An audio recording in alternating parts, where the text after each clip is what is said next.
sa Bayang Flood Control Project investigation, contractors ang stakeholder.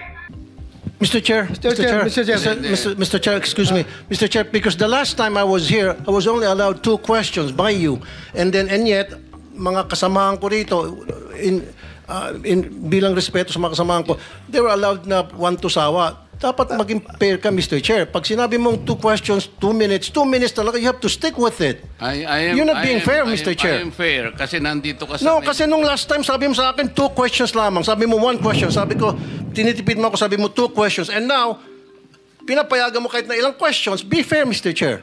And psych, part 2 lang to ng ating walang hangganang Blue Ribbon Committee at mga investigations sa Kamara at sa Senado sa mga flood control projects with too much grandstanding. Okay? Too much grandstanding at virtue signaling ng mga kunyari walang ninakaw or walang corruption. Because sa susunod na eleksyon, kailangan nila ng boto. Ilan ang ghost projects ninyo dyan? This is on the process of validation, Your Honor. That's true. Well, this is information that we have received, Your Honor. And the contractor, allegedly, Wawaw Builders, correct? That's correct, Your Honor.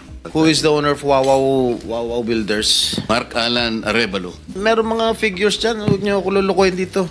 Yeah. Labas niyo kung magkano yung in-award nila sa Wawaw Builders, mga ghost projects. Kadiri kayo. Mr. Chair, 5,971,811,605. In Bulacan alone.